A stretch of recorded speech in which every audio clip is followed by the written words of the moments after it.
Hey folks, Kilt-Man here, Kilt-Man at your services. How are you all? Hope you're all doing very, very well.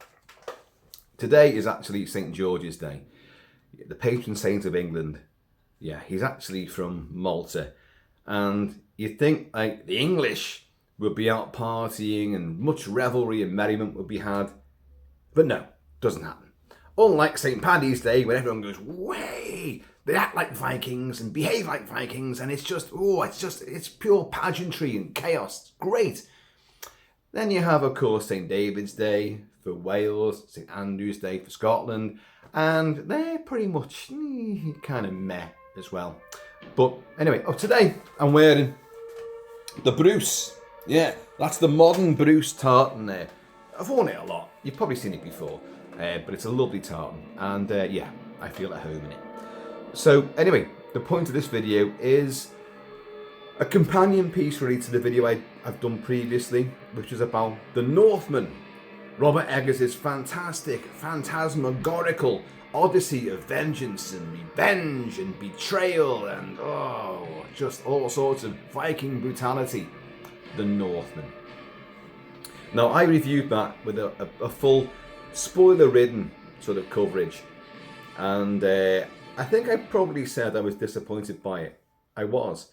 I think I probably said I was underwhelmed by it. I was. And yet the film has not left my mind ever since. And I've been playing the soundtrack, which dropped only a couple of days ago, sort of a day after I saw the movie, at midnight, and I downloaded the digital version of it straight away. The vinyl and the CD don't come out for another couple of weeks, I don't think. And I fully intend to get those as well, because the soundtrack is incredible. And in my previous video for the Northman, I only gave it just a passing reference, and I really should have done more.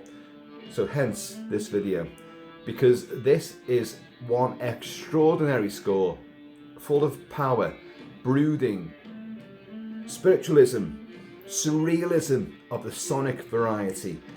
It takes you on a journey, even without any particular main theme. There's no main theme here at all. There's no recurrent sort of motif, but you have the recurring elements of archaic sound, sort of pre-medieval sort of sound, and it is truly unbelievably great. So great, in fact, that because of playing this music so much now, I actually want to go and see the film again. I always knew I'd see the film again anyway.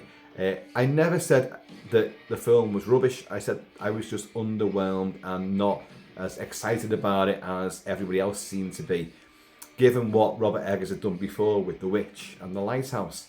And interestingly, Mark Corvin did the score for The Witch and The Lighthouse, but Eggers did not return to him.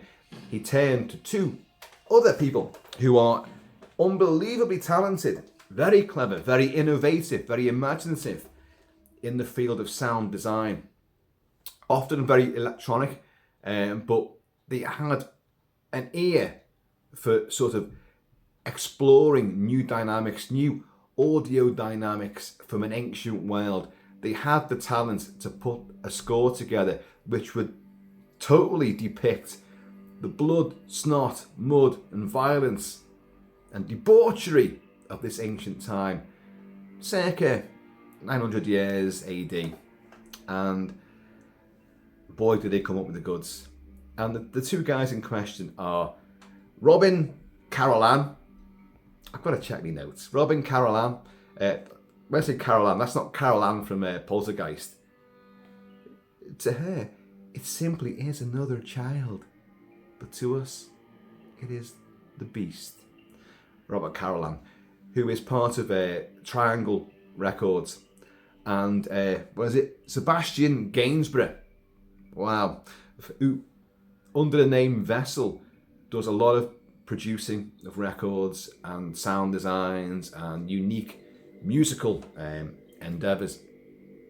And these two guys spent 18 months because of lockdown. They got given a lot more time and a lot more freedom than they probably would have thought they'd ever have had because of lockdown, to come up with this score, which Eggers said, look, I want, as I said before, blood, snot, violence. I want it to be wet and cold and bleak and dangerous. Mud, blood, deliver it in audio fashion for me. And they did. Now, they both freely admit that this wasn't the sort of thing that they would normally do, working with producing records and a lot of electronics going on. Well, for this to go back to this archaic sort of sound, this sort of pre-medieval sound, this dark age sort of musical landscape, they brought together quite a large string ensemble. They had a choir and a lot of really bizarre, old school, ancient instruments which they'd never worked with before. So they had to find out ways of making these things work. And I'll just read you some of the things that they had for this, which is just incredible. And I'll try to highlight some of these things as well. You had here the taggle harper, which is a 4-stringed bow. You had the langspill, which is an Icelandic drone zither. Now that is a stringed instrument, a zither, with 1 melody string and 2 drone strings.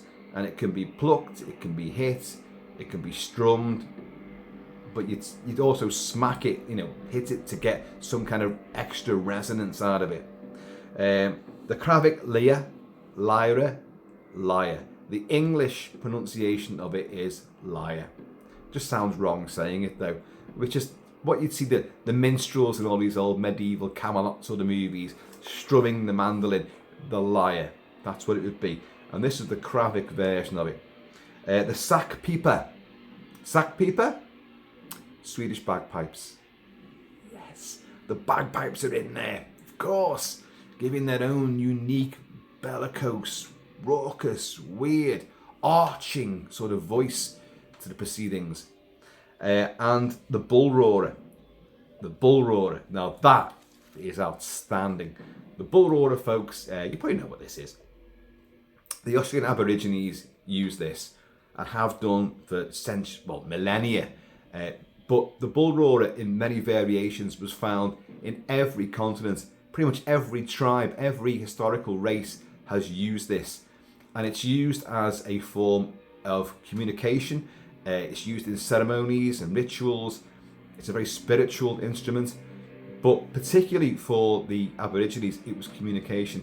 Now what it is, it's a piece of wood, it could be stone, it could be bone, attached with string. Now this piece would be sort of like almost like a submarine sort of shape, but flattened and sharpened around the entire circumference. And what you would do, attach a string to one end of it, and you'd swing it round above your head, and it would form a modulation. And you could change that modulation by changing the length of the string you're holding it by, or bringing down the level that you're holding it at, the horizontal plane, bringing that down slightly, slowing down the speed at which you're spinning it, speeding it up, And the Aborigines had a language, almost like Morse code. You would transmit messages over impossibly long distances to other tribes, telling them, so and so died, or the British are coming. That old clarion call, which is very apt for St. George's Day, of course. Oh, I tie these things in so well. But it's what a wonderful device, and yet the sound it makes is such a crazy warbling, just one pitch sort of note, until you start changing the elevation, the speed, and the length of the string to make different noises. But it's extraordinarily, evocative. Now, our two composers here, because I've seen an interview with them, or rather, I've read the transcript of the interview with them, and they said that that every single race has used this, and it makes a unique noise, of course. But the Vikings would perhaps have used this to intimidate enemies. Now, I have not seen any evidence of that historically. And I've read about, the instrumentation that the Vikings used and all their war practices. But primarily this musical device was used to ward off evil spirits, to make more sacred sacrificial rites and ceremonies. Just this unique sound. It wasn't particularly used to intimidate enemies. Although I can see the composer's point of view down some deep dark valley, and you're there just tending your flock, you got the farmstead and all that, and then suddenly you hear the Viking horn call. Oh god, no. And then you hear this whispering, weird, warbling noise which filters down through the valley and just completely immerses you, meaning, shit, death is on its way quite quickly. I can see why they would use it that way, but historically I don't see any record of that. But it still sounds unique in this, which is brilliant. I'll show you some elements of that, of course. The bull roarer, which is outstanding. But also you've got vocals, you've got a choir in here. You've got throat singers. Oh my God. Yeah. But some of these guys and girls go beyond or deeper than the throat. Some of the vocals here are from the bowels, literally. My God, there's some depth of voice here. And I'll show you some of that as well. There's also a weird, I don't know what it is. It sounds like a gob iron, a jaw iron, a mouth organ, a harmonica. It sounds like it's in someone's mouth and they are plucking strings, and it's also acoustically announced. And it sounds amazing. I do not know what that instrument is, but they are using so many archaic string instruments and percussion instruments. They use drums as well. Now, historically, there's no record of the Vikings ever using drums. But then again, you've got to think about what a drum is. The device has a skin covering, and that's the surface that you hit. Skins don't last. So archaeological finds, or pots and jewellery and weapons and helmets and clothing and all this sort of stuff, they can't find it. It would just look like a drum, or a drum which wasn't musical, a drum to hold things in, or a pan or something like that, because obviously the skin would have rotted away. But really speaking, and the two composers again made the assumption that, well, they would have had drums. Surely every other race was using drums. And so they bring in a well sort of taiko drums, which do give a lot of sort of tribal, rhythmic, percussive belt to the attack scenes and the battle scenes, and really give a solid bass line of just rhythmic, pulsating agitation, and it works supremely well. So I'm not going to argue with that. I would suggest that the Vikings use drums as well. I don't see any reason why they wouldn't. They're using lots of other percussive things, wood block, iron, steel, all sorts, just hitting everything. Just hitting two sticks together, you're making noise, and forming ceremonies and an ancient orchestral sort of ensemble. So drumming is just percussion. So I'm sure they'd have worked out, if you can do acoustics, ancient science with the bull roarer, without the use of computers or any kind of advanced science, that we have today, and how sound travels and all this, and underwater and through the sky and up and down and all this, how the atmosphere affects it, they'd worked out that this bull roarer, could travel for many, many miles, vast distances, and it could be picked up and understood. It's ancient science, and I love that sort of thing. And I love the fact that these two guys went back, worked it out. They did use someone who was an ancient ethnologist from Denmark, Paul Huxbrow, who's also been involved in many rock groups and musical ensembles and orchestras, but knows ancient musical instruments. So they obviously worked with him to find out what kind of instruments would they have at the time. What can we bring here? What can we invest this soundtrack with that is genuinely authentic? And obviously they came up with the goods. Again, it is an outstanding score. So let's have a little listen to some of this stuff. So I'm playing it now, and I'm also hoping that YouTube isn't going to just go, you're not playing that stuff, it's only just come out, you haven't got the rights. This is for educational and entertainment purposes. I do not own any of this, of course. This is Robin, Carolan, and Sebastian, Gainsborough. So, right, let's go on to, well, the horns. Vikings used horns. They didn't put the horns on their bloody helmets. That's Hollywood and Asterix, the gold and all that. So they did not put horns on their helmets. We know that now. But they did use horns. Now, of course, from the Vikings, Kirk Douglas and Tony Curtis, you've got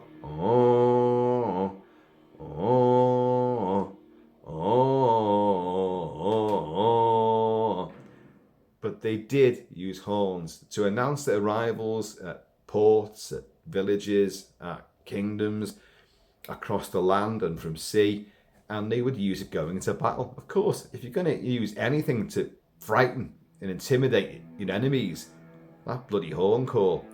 So let's find out where we got the horn. So, where we got the horn. I know where I get the horn quite regularly.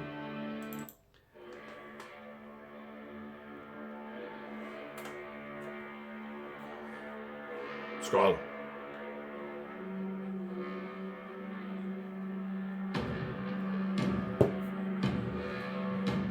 Pounding drums. You've got a lot of percussion. Wood rattle.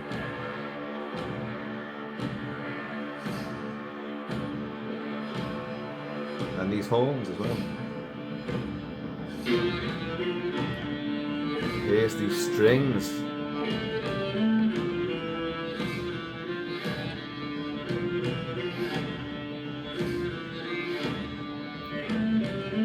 There's metal, there's like chains being dropped, you know.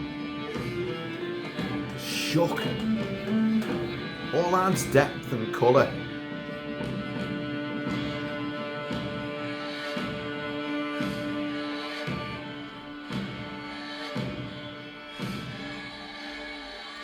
Yeah, it's almost like the strings are being scratched across bone. Yeah. And of course the strings would have been sinew anyway. On one of the tackle harper, it's horsehair. It's the strings are made out of horsehair. But isn't it scratchiness?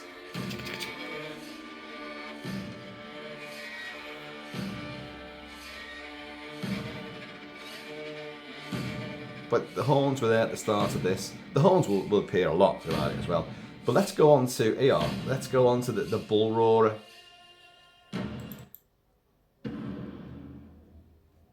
The bull roarer will come in here.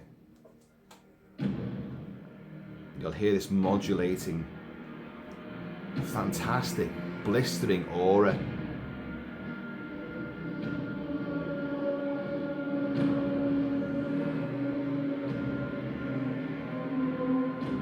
It's coming, don't worry.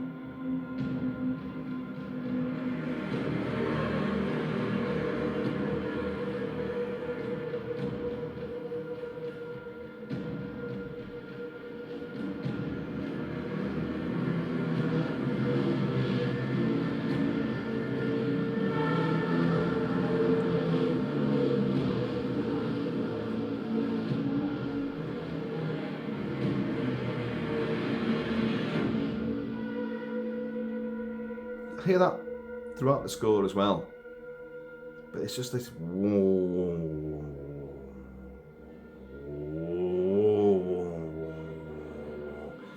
very eerie. So you can see how they thought that would be used in battle as an intimidatory element, like the Zulus battering their shields with their assegais, their spears, you know, and drumming, and like, just to intimidate the enemy. I can see how that would be used. And as I said before, if it's used as a form of communication, it could even be like, you're dead. We're gonna kill you. You know, if they read it out, like, hang on, modulations drop to pitch there, right? You're dead. Shit. Defend the village.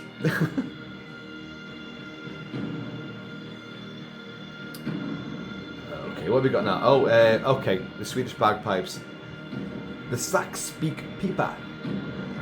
Let's have a look at this. No, before I play it, this is our hero, Hamlet, he's the princeling who's grown from a small boy who survived to, you know, a big brawny Alexander Skarsgård who wants revenge, and he's secreted himself amongst a bunch of slaves going to his traitorous uncle, and he'll inveigle himself into their settlement, and his plan is to pick them off one by one and make his uncle's life a misery, and then finally finish him off in an act of retribution. But to make himself, you know, properly part of this society, he proves himself in a game of Kittiglet, I think it's called, something like that. And it's like a version of Irish hurling, and they've got bats and sticks and that, and a ball. And the two teams play together, but and he will win the day, sort of thing, and gain favour with all the people he hates most of all. But on the arrival at the games, this big field, we hear this. Where is it now? 22. And these are the Swedish bagpipes. And a fair bit of strings as well.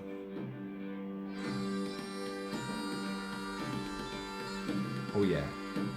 All of a sudden, you know, drinking beer doesn't really work. Some whiskey.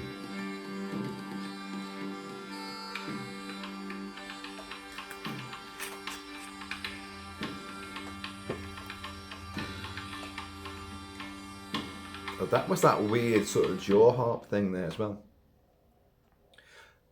Very brief cue, I know, but you'll hear those pipes a fair bit throughout the score. They are used a lot more than that.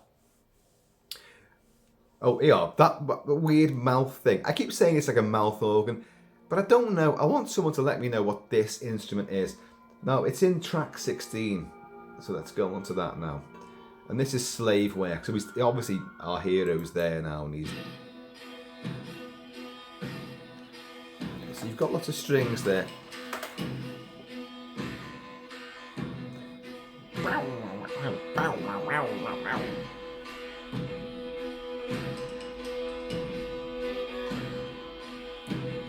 And you've got these agitated strings as well. All ancient string instruments. I think they brought people in who didn't know how to use these instruments as well. And it's like, well, historically, we're probably going to be very wrong about this. But let's get a noise out of these things and let's see how it sounds. Let's see how it works. And it sounds great. It's unsettling. It's scary. It's dark. It's brutal. It's from another period. It's another era, another universe entirely, as far as we're concerned. But it's also, as I said before, it's kind of soothing as well. It kind of works on this subliminal, primal level. So that makes the film even more authentic. As well as its looks, it sounds like it's from that period. It's putting you totally, immersing you in that environment. Can't go wrong with that. I've always said, that my favourite sort of old world score for a fantasy action movie is Conan the Barbarian. Arnold Schwarzenegger, John Milius, but the score by Basil Polidoris. I've gone about that a lot. Now, the thing about that score is nothing in that is authentic, because that at the Hyborian age and Conan, none of that existed. So it's all fictitious stuff.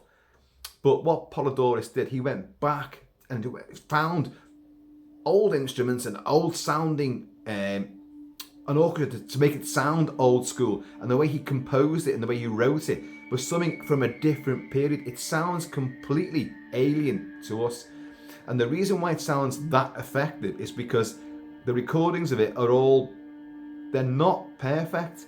There's other people who are missing their cue and all that, and the sound is not as sharp or as clear as anybody today would demand that it would be, but it only adds to it, and it makes that score so unbelievably of a different period, a different age, a different world. but none of it's authentic because there's no instruments there which were used in that period, because it just doesn't happen. It never happened. So, but this, on the other hand, is totally what you'd expect music, if people were composing music back then, to sound like. It captures the era, it captures the violence, it captures the debauchery, the feasting, the celebration, the rituals, the spiritual beliefs. It captures all of this, and the barbarity as well, all in one big, huge sort of blood-soaked umbrella. And as I say, I genuinely adore this score, so much so that it's pulling me back to seeing the movie again. And you know, to see how better it fits in the film. I did enjoy the score the first time around. I did notice it. I just didn't make reference to it too much in the previous video, which I should have done. I also didn't mention Nicole Kidman too much. She's great in the film as Queen Gudrun, our hero's mother, who he discovers has actually, oh spoilers, betrayed him because she arranged the assassination of his own father, her husband. And he's the product of a rape, and she was a slave to begin with. So she hated him, but she always fancied his brother. And that's how it all transpires. And he finds this out once he's gone to rescue his mother, and finds out, oh, she doesn't want to be rescued. In fact, she's a bitch from hell, you know. I think things don't end well for any of these people as it happens. But Nicole Kidman's great in it. I did think that, I think it's because she's got such an iconic look anyway, Nicole Kidman, that I've seen people say, oh, she looks hideous in this. She doesn't. She does not look hideous. If anything, it's a great performance, but she stood out for me in a bad way because she was too gloriously, you know, spectral and beautiful and ethereal and too regal looking. That kind of didn't look right to me. But that might be just my first interpretation. I need to watch it again and really absorb her performance, because she is a queen bitch from hell, you know. The opposite of a Valkyrie. Right, now, I said about voices. A lot of voices in this. And these really, you know, from the bowels, not just your own bowels, but the bowels of the earth voices. Okay, let's get on to, okay, I think we got one here. This is Odin. This track's called Odin. You just listen to the voice here.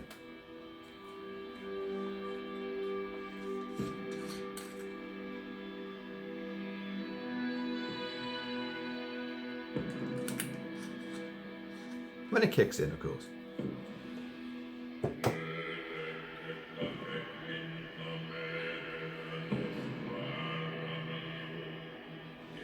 Did you say werewolf then?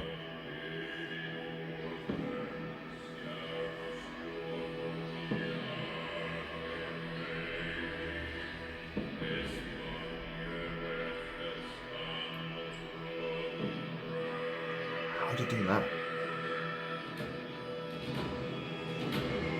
This is like throat singing, but there's throat singing and there's another version. There's another league of throat singing called Tuvan, and that's Tuvan. That's where they sing from even deeper down.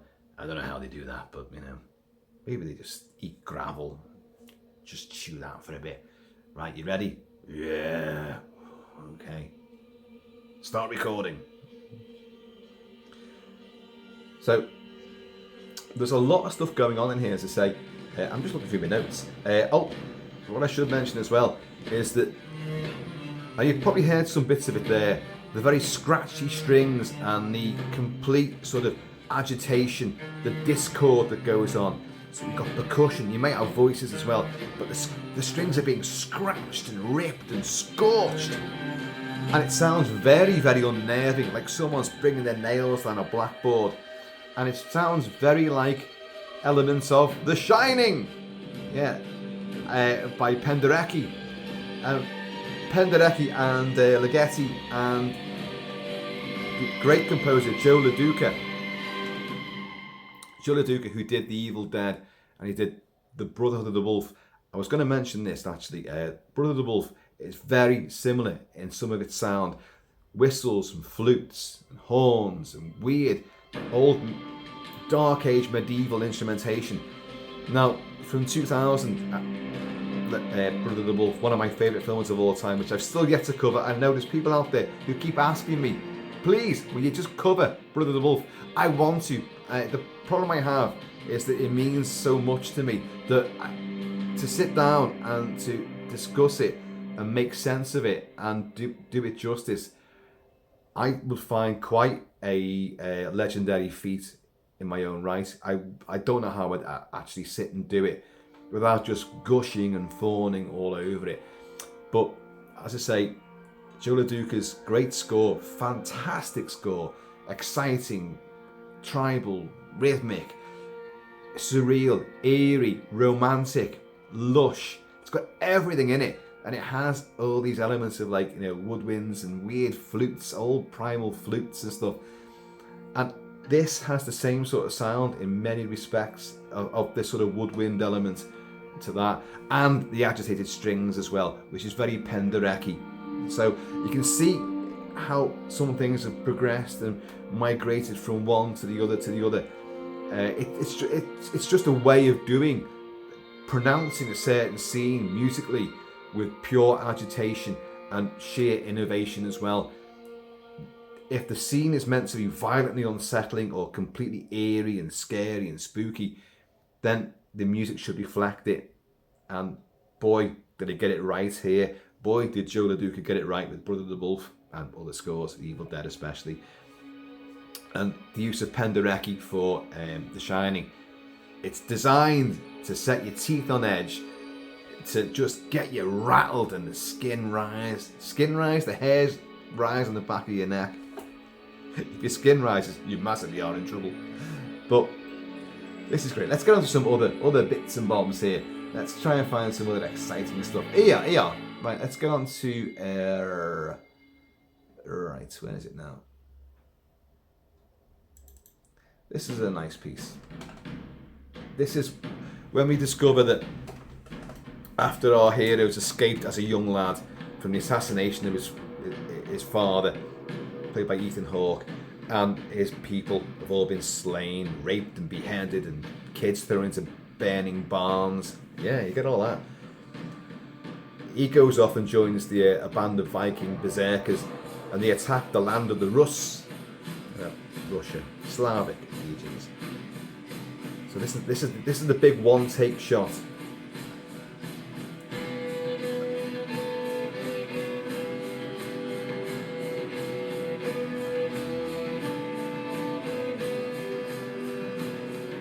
Oh, did I mention the bull roarer? Do forgive me if I said it earlier on, because I've forgotten now. In a little town called Beddgelert in North Wales, in the Lee of Snowdonia, there's a legendary tale from Beddgelert, which is truly heartbreaking. You look it up, because I'm not going to recite it here. It's too upsetting for me. It involves the death of a heroic dog. But Beddgelert, we went to a Renaissance fair there, a good few years ago, and a guy with hair down to the floor, looked like Cousin It, you know, all in sackcloth.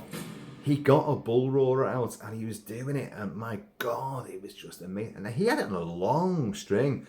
People were going like, whoa! The whole crowd had to move back and then back even further and even further.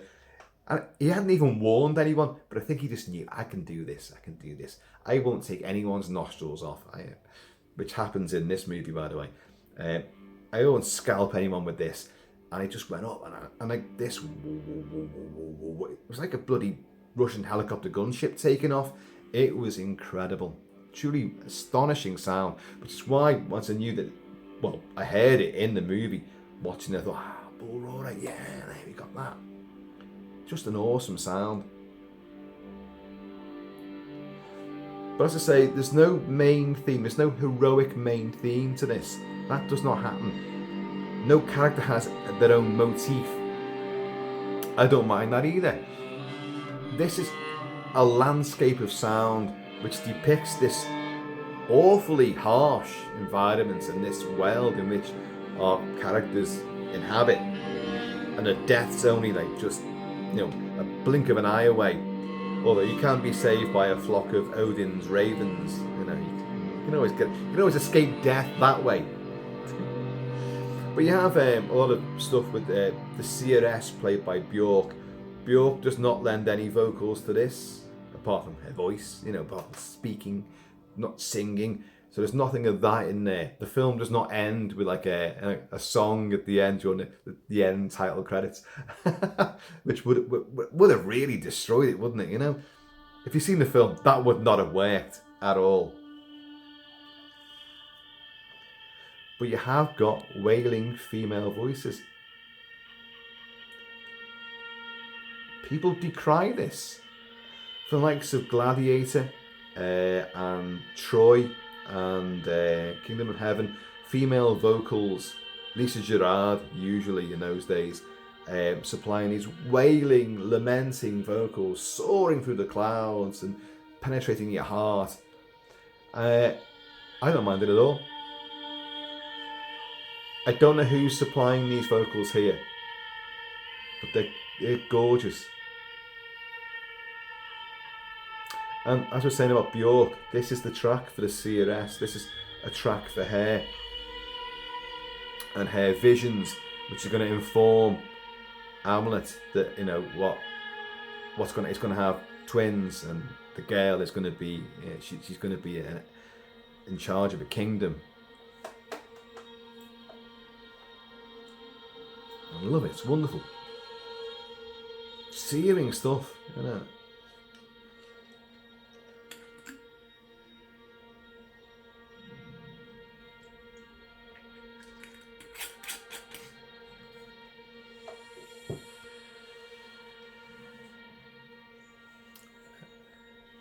You've got these pensive moments, the visions and the omens and his fortune being told to him. This is what's going to happen to you. This is where you're going. Premonitions, and she's telling him his future. And you've got to be ethereal and esoteric with that, haven't you? You can't just sledgehammer it. You can't do it with those Swedish bagpipes, and you can't do it with massive taiko drums and all that. It's got to be soaring female vocal. What else can we find here? I love the way that vocal was distanced there. It was just like it was just like just abstract.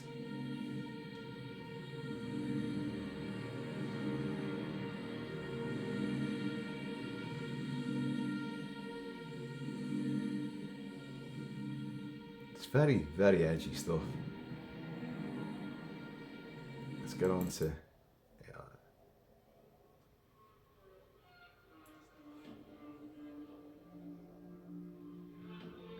it's almost in sort of waves of weirdness,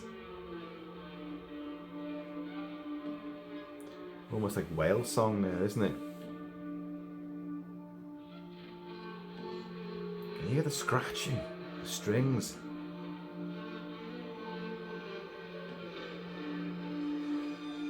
I don't know how much sort of synthesis and processing has been done on any of this. I would presume, especially the bull roarer, would have been used and then sort of modified and transformed with mixing desks and processing and all that. But I could be wrong. The whole thing could all be genuinely authentic. I believe most of it will be. Because if they've got this ensemble there, listen to that. Oh, by the way, the bull roar is there. See it rising and it falls. It's almost like, it's receding, but it's like, in actual fact, it's the spinning round and the air current that's working on it. Brilliant device, isn't it? Gotta get me one of those, What was I going to go on to there?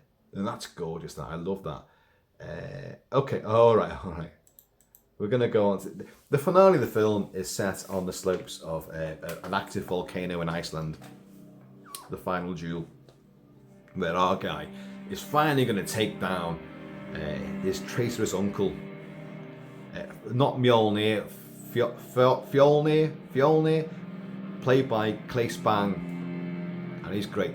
Claes Bang in his late 50s is fucking looks amazing. Jesus Christ. Gives hope for all of us who have entered our 50s, who may once have been, you know, towering Adonis. I was never towering, but I was massively big at one stage. I'd love to get that back. I used to have hair down there as well. I can't even seem to achieve that now. My hair grows by 1 millimetre a year now, if I'm lucky. You reach a point in your life where just think, your body just goes, no, I'm not going there again. Done it. Done that now. Just make do with what you got. Never! So he will meet, he's had to kill his mother and his half-brother Gunnar, who comes in to attack him. And he's been stabbed to bits as well, our hero. So there's only Fjolnir is his arch enemy left alive. He's killed everybody else. And he's killed his own mother, and you know, because she's been a bitch anyway. And but they don't fight there and then. Fjolnir comes in and just puts his son over his shoulder, and he drags the body of Queen Gudrun, Hamlet's mother, out of there. He said, "I'll meet you at the gates of hell." And there we have our vengeance, you know.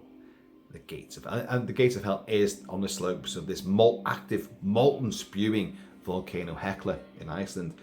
So they do meet there. There's other bits in the story, but they do meet there at the very end, and they have this almost nude duel. We're going to get onto that bit now. So let's get on here, and they will kill each other. Hamlet will be run through, but in so doing, he'll also behead his arch enemy. I did say spoilers involved, so there you go.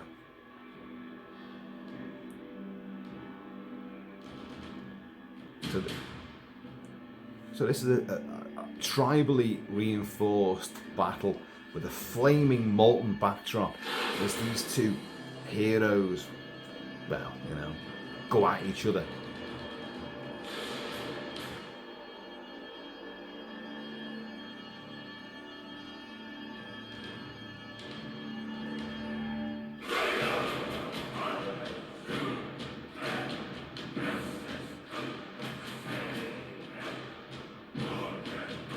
Sure, there's swearing there.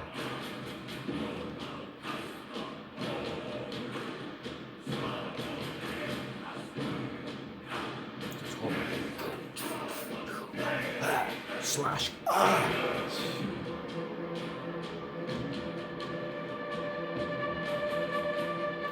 It's not a long queue. It's not a long fight. I wish the fight was longer. I wish there was more action in the movie. That's another story. But I do like this cue because it brings in the percussion, all the instrumentation, and the vocals as well.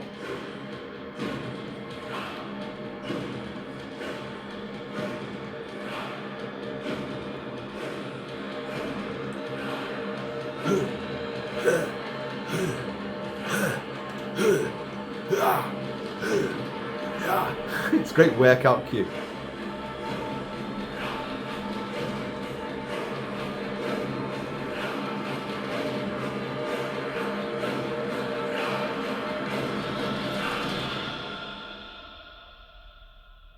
Oh, head gone off. He lies down to die. I'm just trying to go back to those first vocals and like just see it. Am I hearing the C word in here?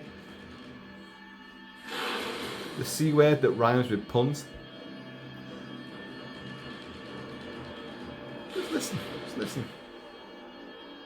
I could be way off the mark here. And I say far more about me than anything else. The Vikings there.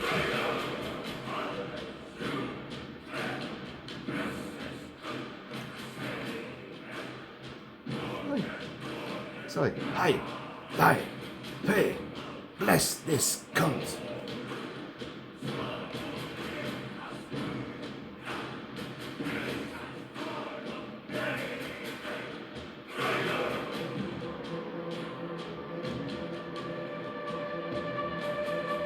It is very, you know, bestial, isn't it? It's very primal. The whole thing, you can hear from all this that I've shown you how primal and yet sometimes melodic it can be.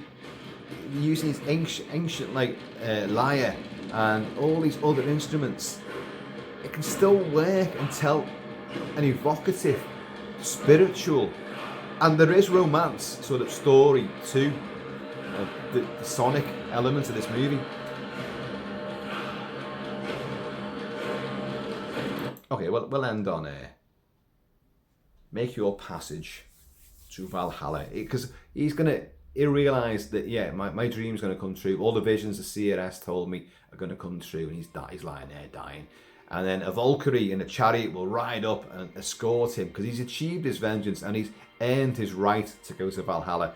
And off they'll go in this golden chariot into the sky and into a wormhole, and then join the Marvel franchise. No, they go to Valhalla. So how peaceful is that? How almost more mainstream is that? The drums are in the background.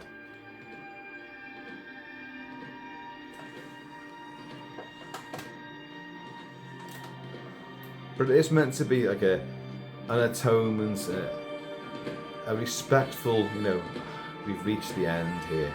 I've done what I came to do, and I've won.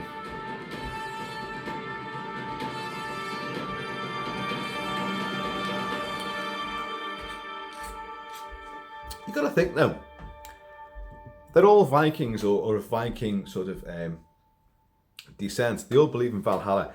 So his arch enemy, he'd do nothing wrong because he was brought in and assigned by Queen Gudrun to kill her husband, who happened to be his brother. They were all doing this sort of thing anyway. And then he's going to go in and do the job, and then he takes over the kingdom. But then King Harold comes in. We don't see this, we hear about this. King Harold comes in and usurps his kingdom. So he has to go on the run, which is why he goes to Iceland. Right? And then he's got a settlement there in his own community, and he's just doing his own thing, you know. But he's also a proud Viking, and he's done his job. So our boy has won his trip to Valhalla for being heroic and honouring his father's memory. His father saying, if ever anything happens to me, you avenge me. So he's done that. He's gone out and avenged him. But Claes Bang as a Fjolnir, he's done his job as well. So are those two both going to go to Valhalla and then go and meet again in the big mead hall? You've got to think about all this. You know, we watch these Viking sagas and like, oh, the good guys that we follow, yes, you've done the right thing, you've gone to Valhalla. But the bad guys were doing what they thought was right as well. So aren't they all going to end up there? If they fought in battle valiantly, then they're off. So there should be, after every battle, there should be hordes of these golden chariots speeding through the clouds. So these two guys, although one minus ahead, you know, should have been competing with each other, racing themselves to Valhalla, you know. And then once they're there, are they friends? Are they all friends again then, you know? And that thing about these bloody Viking horns here, full of ale. Unless you attach it to your belt, and even then you've got a bit of a problem. It's going to swish everywhere. Those mead halls would be awash with spilt and ruined ale, mead, wine, and all sorts of stuff. Like, what a waste. I've took that to the pub, and I've got my Viking drinking horn. Gives a pint. Yep. Oh, it's only half full. Another pint. Fill it. Oh, and everyone's going, Kilt-Man, oh wow, you pure Valhalla bastard, you know, and I'm like, you pure berserker. Glug, glug, glug, glug. Right, I can't put this fucking thing down, can I? Why? Because it's curved, hasn't got a little base on it, so you're stuck with this bloody Viking horn. And then the time will come, yes, if you're drinking pints, then, you know, once your bladder opens, that's non-stop, you're rushing, you know, that's it. Every time. What are you going to do with this? You can't put it down. Can you mind that for us? Oh, I'm not old enough. I've got my own pints here. Oh, blah, blah, blah. So you're like, oh God, you're stuck with it. It's a bloody bind. Vikings were great for many things, but not for drinking receptacles. Stupid. And like in the TV show Vikings, it kind of worked that out. And they're kind of like they're halved off, and it's like there's a flat edge to sit it there. It's still curved, but it's a flat sort of base to put it on. That's got nothing to do with the music we've been playing, by the way, but it's just a little aside to Viking drinking mentality, which I will salute yet again. Skål!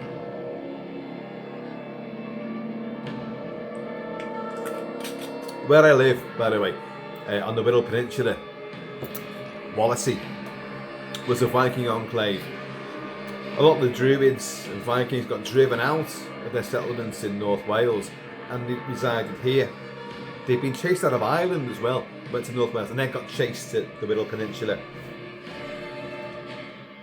And Wallasey, which I was always told meant wall of the sea in Viking terms, but as if the Vikings would have the term wall of the sea, wall of the sea. It didn't speak like that. It actually means, well, Walla is the name which the Germanic term given for Britons and the Welsh particularly. So Walla is like Wales, Walla, Wales, Walla, Wallasey, Welsh people, and a sea means an island, believe it or not. And because the Whittle is a peninsula, it's surrounded by water on three sides. Well, one side's mostly boggy, sort of swampland. You can't really, but it's wet. They thought it was an island, so basically it was an island. It could be quite easily defended as well. So Wallasey became the name of this place. So not only is it Romans were here, Vikings were here before that, Druids were here. Oh, this place is just full of spirits and weirdness. Anyway, folks, that is the score to the Northman by Robin Carolan and Sebastian Gainsborough. I wish, guys, I could remember people's names, but when you've been talking and drinking, they kind of go out your head. But fellas, you did an exemplary job here. You really embraced this movie. I do believe that 18 months you had to write and compose and conduct and orchestrate all of this really paid off, because there's so much detail in all of these tracks. All this music is sensational, and it's of a period which no one could ever say this is not a Viking era. It sounds like it feels like it's exactly what we'd expect, and it has all that guttural, rage and violence, and the spiritual beauty and belief in the gods and the spirits and all this sort of stuff. It's all there, it permeates everything. And with this ancient instrumentation, it just sounds so much more beautiful, weird, and authentic. It's a sensational score, and I genuinely recommend it. The download is available now. You can get it from all platforms, all outlets, I'm sure. But the vinyl will be coming out, and the CD's coming out.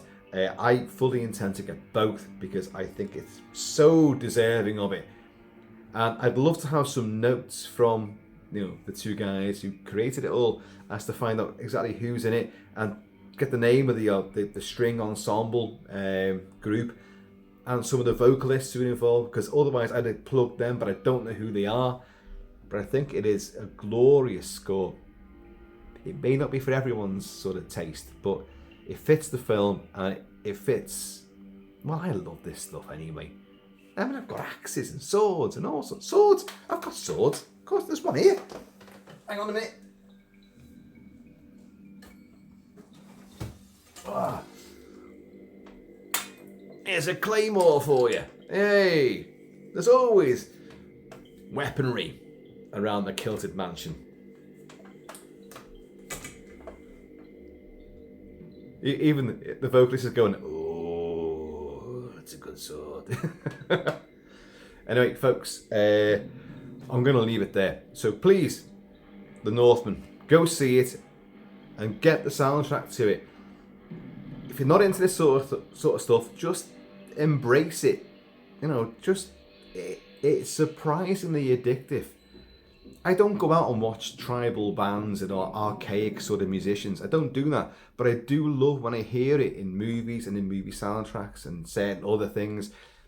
And I play it again and again and again. I've got a lot of medieval music, the mandolin and the lyre, got all that sort of stuff as well. And it's great stuff. It puts you in a different frame of mind and a much better frame of mind, I think. Better than like Ed Sheeran and all that shite these days, But anyway, folks, keep it kilted, keep it Celtic. Please be happy, be safe. Watch out for berserker barbarians because they're everywhere. Every time I go into a pub, I hear someone shouting, "Berserker! Berserker! Barbarian!" And I'm like, who? What? Where? And they're all pointing at me. So, anyway, folks, please be happy, take it easy, and I'm going to see you all